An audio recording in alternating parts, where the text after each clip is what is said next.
AB Channel. Saya nampak dari segi kekuatan ni antara Muhyiddin dan juga Hamzah Zainuddin. Kelebihan yang ada pada Hamzah, mereka ada ahli parlimen yang ramai. Muhyiddin ni yang tinggal menyokong dia, Azmin Ali bukan ahli parlimen, Peja bukan ahli parlimen, dan beberapa orang yang lain. So dalam keadaan yang sangat kritikal jugalah kan.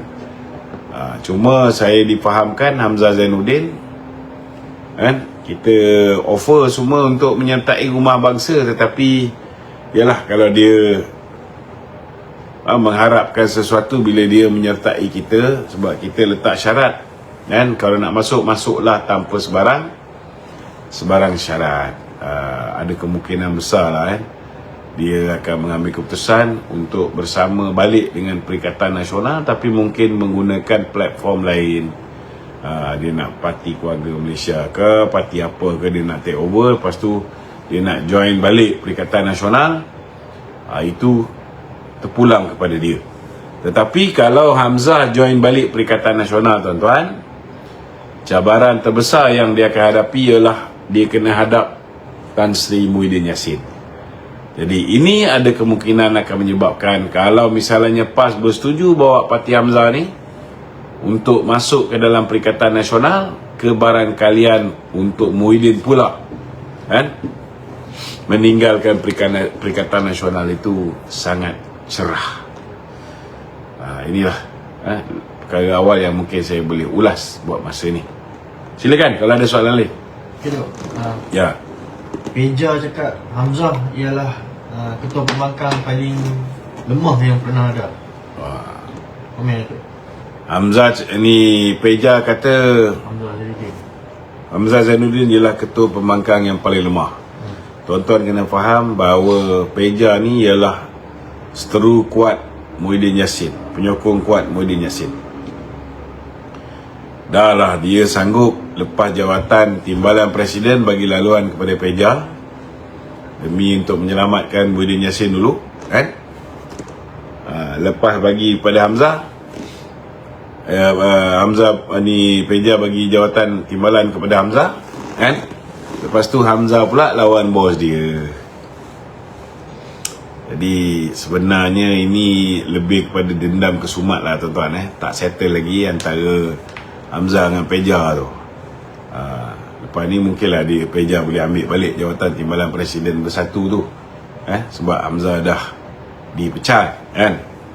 Dan bagi saya tak pelik lah bila Peja mengeluarkan kenyataan sedemikian terhadap Hamzah Zainuddin, kerana sudah pasti sebagai seorang Timbalan Presiden yang terpaksa kosongkan jawatan bagi laluan ke Hamzah. Lepas tu Hamzah pula nak benamkan Muhyiddin Yassin, mestilah Peja pun terasa hati juga. So masing-masing ada hak lah untuk berasa marah, masing-masing ada hak untuk menyatakan pendirian masing-masing. Kalau Peja boleh kata Hamzah ni ketua pembangkang paling lemah, saya rasa Hamzah pun boleh kata Peja ni menteri besar paling tak guna. Macam diperkatakan oleh Khairi Jamaluddin kan. Khairi kata pembangkang Malaysia ni paling tak berguna dalam sejarah. Lebih kurang gitu kan. Lebih kurang gitulah. Okey, ada soalan lain? Itu dia dah mula usul. Tuan Mahathir. Dia dah sihat ke? Saya rasa bulan sampai bulan 7 ni rasanya kan. Yang masuk office balik. Dia nak masuk office. Tempang ke tak tempang? Okay, Dok. Tak ada video dia berjalan Ada. sebab dia tak operate. Kalau dia operate tu mungkin dia boleh jalan tegak balik lah. Bila dia tak operate ni, possibility lah. Itu soalan dia. Tuan Mahathir cakap tiada parti yang akan menang dalam pilihan raya yang akan datang. Saya setuju. Parti macam sekarang. Saya setuju dengan pandangan Tun Dr. Mahathir. Cuma dia patut cermin muka dia tu supaya dia sedar siapalah orang yang telah memecah belahkan bangsa Melayu sehingga kan jadi macam tu. Apa dia cakap tu betul. Kalau orang Melayu tak bersatu, memanglah mereka tidak boleh menjadi Perdana Menteri pada pilihan raya akan datang. Dan memanglah kata orang tu, apa dia panggil, akan berlaku kerajaan campuran sekali lagi, kerana tidak akan ada pemenang. Tapi kalau UMNO BN bersama dengan Pakatan Harapan, potensi nak menang mudah tu sangat cerah, tapi kalau ramai yang termakan dengan angin-angin syurga, kita dah kuat, kita dah boleh berdikari, kita dah boleh jalan sendiri, orang dah kembali sokong kita,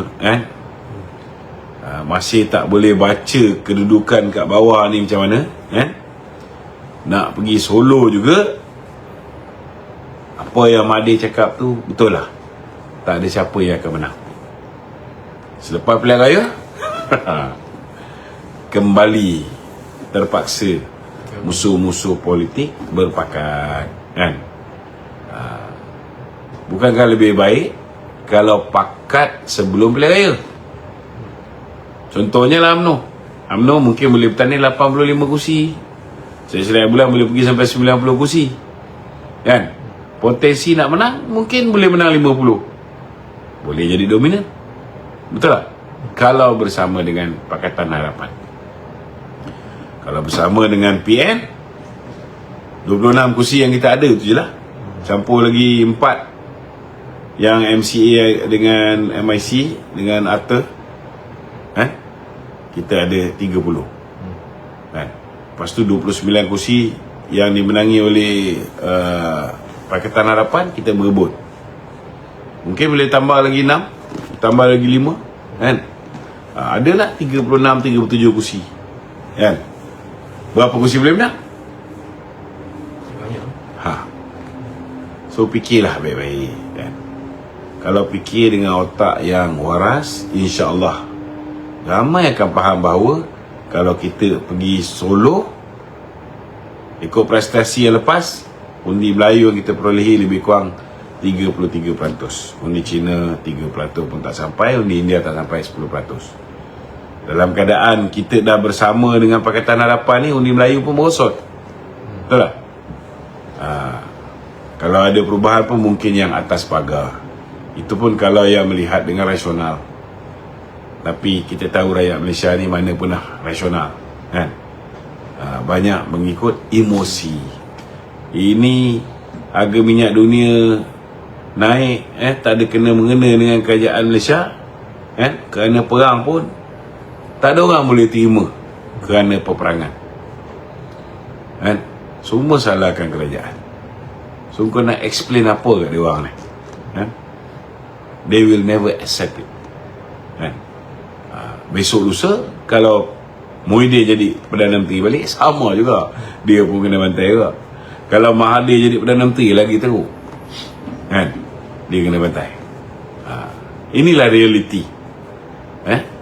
Siapa juga yang jadi kerajaan, dalam keadaan netizen hari ini semua sudah menjadi reporter. Siapa ada dia punya smartphone, dia akan jadi reporter. Semua orang nak jadi pakar ekonomi, semua orang nak jadi pakar politik, semua orang akan buat ulasan dan macam-macam. Semua benda nak komen. Semua benda dia nak komen. Jadi hadap sajalah. Okey, ada lagi? Kita ni Tun Faisal lah. Tun Faisal cadang Datuk Seri Anwar jadi ketua pembangkang semua. Bagi menjawab kenyataan KJ, itu pembangkang sekarang lama.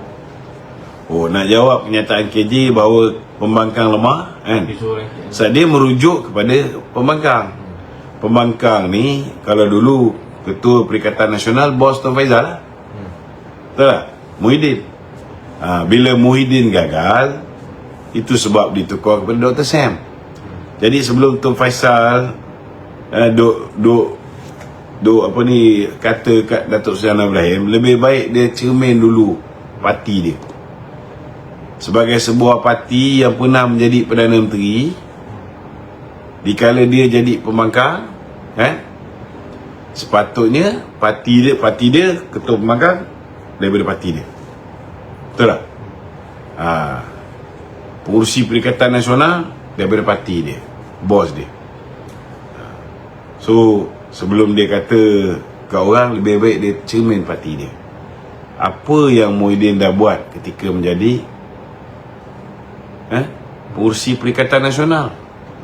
Kalau Muhyiddin bertindak cemerlang, kalau Muhyiddin bukan biawak hidup, kalau Muhyiddin bukan liability bagi PAS, Gerakan dan MIPP, dah tentulah PAS, Gerakan dan MIPP akan pertahankan Muhyiddin, dan tak akan benarkan orang lain menjadi pengurusi Perikatan Nasional. Ini kena faham, So Tun Faizal, tak payahlah jaga tepi kain orang lain. Tengok parti sendiri, nasihatkan presiden parti dia, kalau rasa tak boleh pergi, berunduhlah secara terhormat. Kalau Muhyiddin berundur secara terhormat, bersatu tak berpecah, tak bersepai macam sekarang. Sekarang ni nama bersatu pun dah boleh tukar menjadi bersepai. Bila Hamzah keluar, dipecat, tak nak pula dia orang pecat yang lain. Yang lain ni, yang kena gantung dah minta supaya dipecat. Yang belum lagi kena ni pun minta dipecat juga. Kalau semua orang duk minta supaya dipecat ni, maknanya dia orang dah tak nak bersama dengan bersepai lagi. Ni realiti dia lah. Kena terima hakikat lah. Okey.